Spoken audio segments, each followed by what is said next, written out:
follow your professional's healthcare regimen for you. But what I'm saying is, in my book, Harmony Hacks, I teach readers how to deal with their anxiety. There's different ways of dealing with it. And I highly encourage you to look into one of the key frameworks that I propose, which is change your environment to promote healing. And one of the big strategies for me was... Awekenge, this is Mental Matters, hosted by Asego Toto.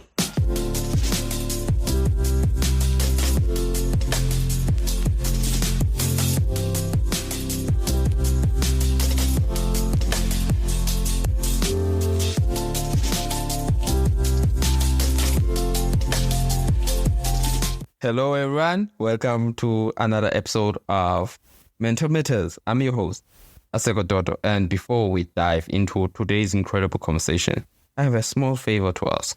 If you enjoy what you hear today, please take a moment to rate and review our podcast on Apple Podcasts, Spotify, or wherever you listen.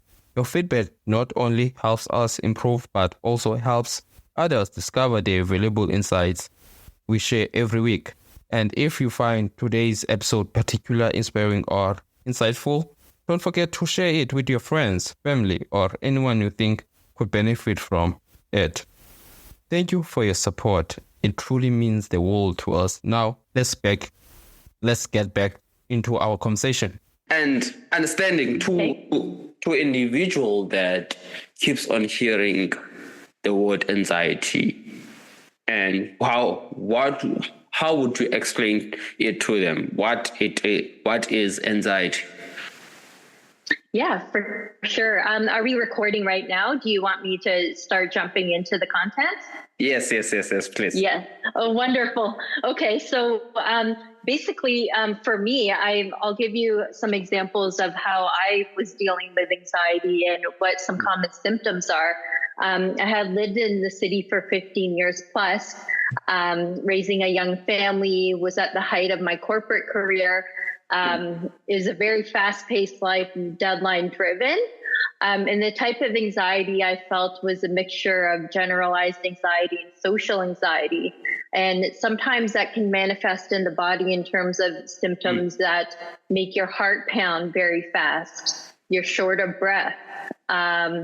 You could also be very restless. You can't sit still. And also just feel like you're on fight or flight mode, like you become very paranoid. You kind of think that, oh my gosh, how am I going to survive? You're not at that place of peace. Just, you feel very uneasy in your own skin, in your mind, body, and spirit.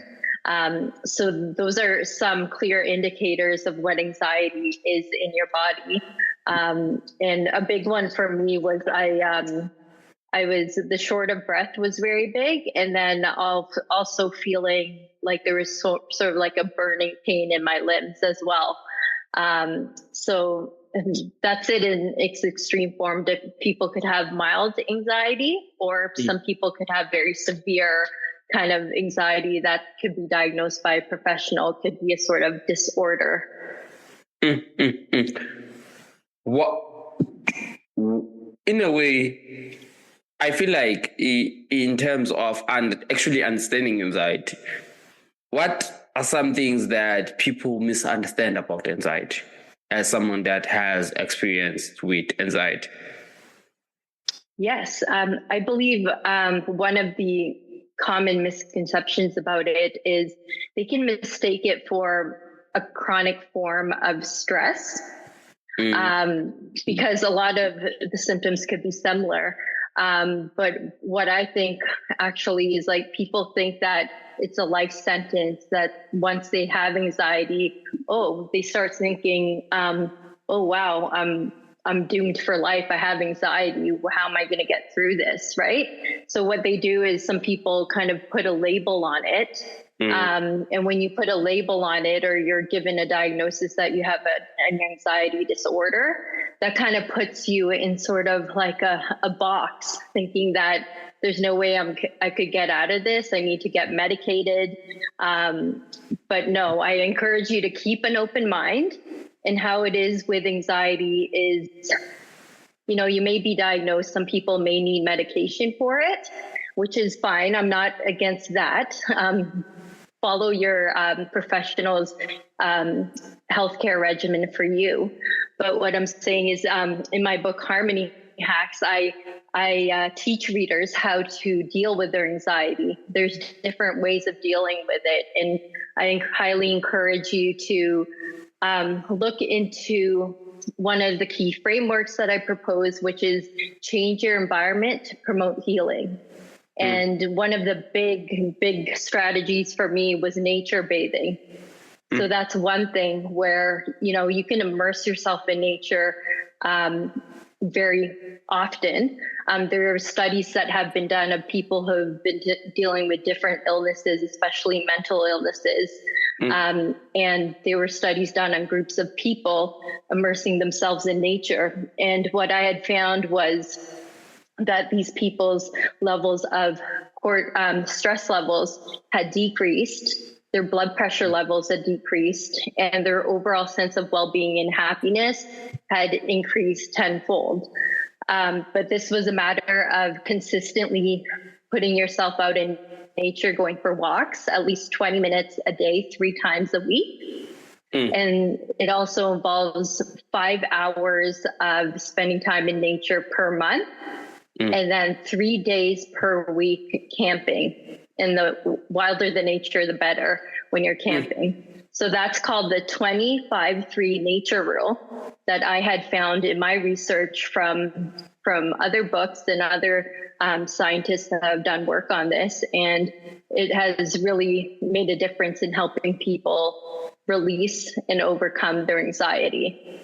But it's a commitment on your part, and you don't need to live on the country to do this. You can live in a city and just find some green space, like some parks or a garden or a greenhouse or a body of water, and just be mindful while that nature is around you. Take some deep breathing exercises and really just savor what you see, what you smell, and what you hear around you.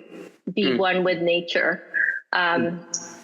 That has been a huge shift in me overcoming my anxiety, is I got in touch with nature again as well. So those are one of the things, and I can offer a lot more other strategies as we go along.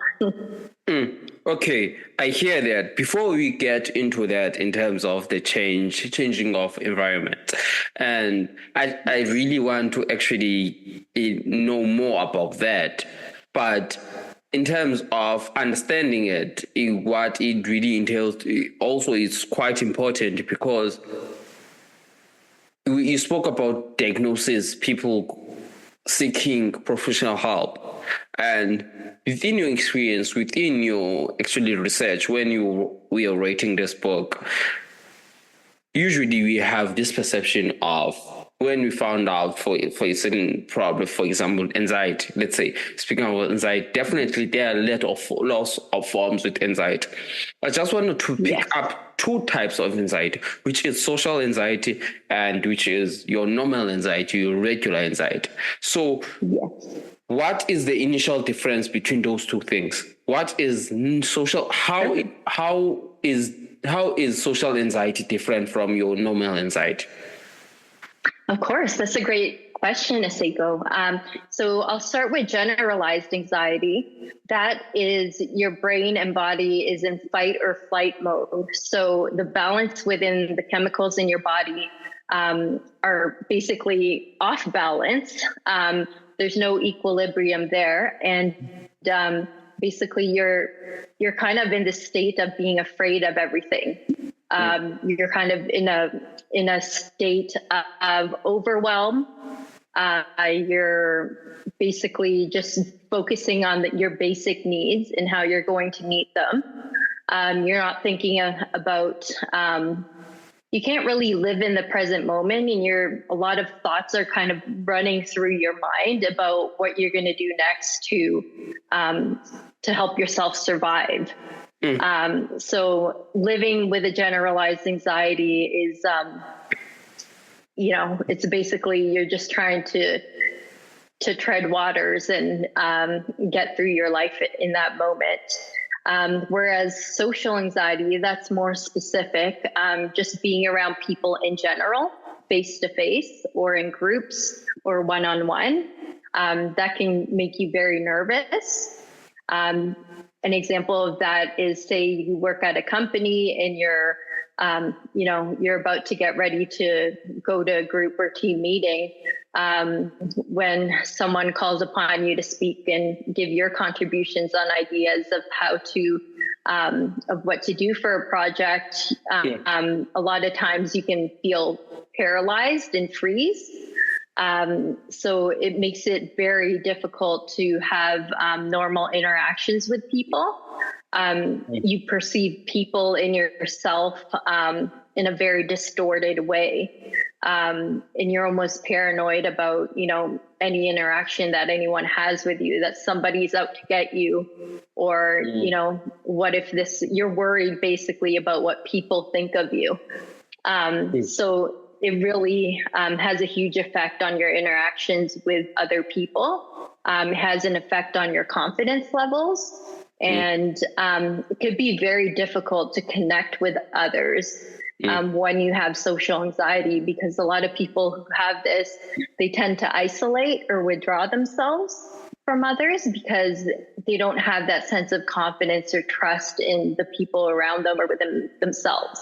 So those are the differences. And I just want to speak on something that you spoke about. And usually when it comes to, in terms of presenting, and I'm remembering this because I'm actually mentioning this because in few days, in the next coming weeks, I actually presenting, doing my final year in tourism management, whereas we need to present about certain countries. So, oh, great! It's something that I wouldn't say that I have anxiety anymore because, for example, if you could ask me in terms of speaking with you back in 2019, also not 2019, 2020, whereas having this conversation, I would not be able to, because in a way, I believe that this podcast have molded me in a way of being able to actually speak in public and speak in front of thousands of people, 300,000 people. I don't care. Sorry, I don't care anymore that if I speak in terms of 100 people, 1,000 people, I won't be afraid. Because that stage fright, it's always there. So to people that push themselves in a way of wanting to speak, wanting to actually overcome their fears of speaking, would you say that is really integrated to, okay, let me phrase my question. Do you believe that anxiety is integrated with fear? Yes, I definitely think they're very much interconnected. There's some wiring in our brain that has, as I mentioned before, anxiety. You're basically in fight or flight mode. And when you fear something, you're kind of in that same state where you feel frozen. So there's definitely a direct correlation there, because when you're afraid of something or you fear something, you're basically trying to survive or do anything you can to try and get through that. And anxiety is much the same way. And I really hear you, and something that I saw a video on, I think it was TikTok or Instagram, I'm not quite sure, whereas this lady said that the only thing that actually related to fear is death. And what I think there were two things. Other than that, there are things that we create within our minds of saying that I'm afraid of doing that, in a way of creating an excuse that I won't do that. And it goes back to that thing of success. If you want to actually be successful, okay, let me phrase that. It goes back to that thing of wanting to a better mental well-being. And a couple of minutes ago, I had an interview with a guest, Jared, wonderful guy. Whereas we spoke about burnout within